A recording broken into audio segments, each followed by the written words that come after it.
If you had asked me almost 2 years ago when I began to represent Snowden if he would be one of the handful of people considered for the Nobel Peace Prize, I would say that's not possible.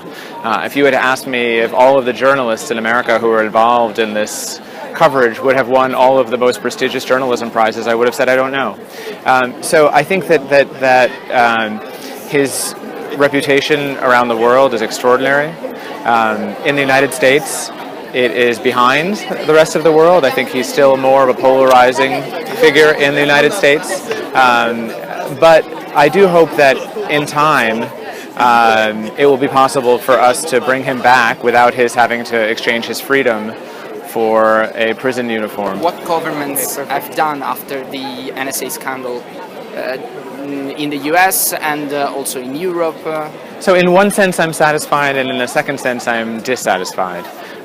It's very important that we're having a debate around the world.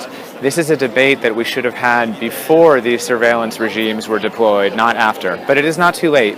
And the fact that that debate is taking place, even though I don't always like the outcome, is in itself a very important thing for free societies. Now, in some countries, like the United States, the debate is leaning towards reform of surveillance practices. In other countries, like in Canada and in France, it looks like the government is going to claim more powers in these debates. So, but of course we can't guarantee the outcome. The most important thing that Snowden did is that he brought this information to the people, and now it's up to the people to decide how to push their governments to respond. Perfect. Last question.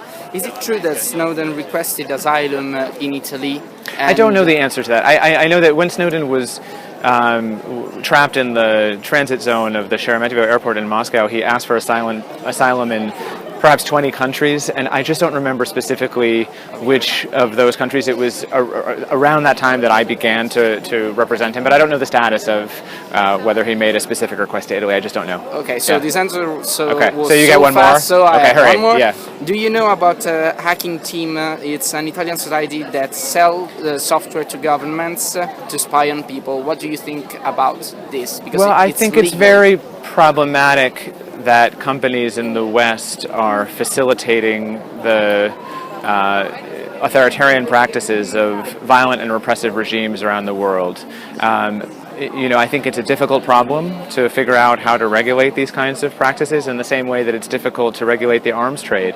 But we do need to think seriously in free societies about whether we're comfortable with enabling brutal dictatorships and regimes to get these tools and use them against their people. Now, of course, the best response to this is to have more secure communication systems. But those secure communication systems will not just lock out hackers, they'll also lock out police and spy agencies, and this is a trade-off that we're going to have to confront. Okay, thank you very much.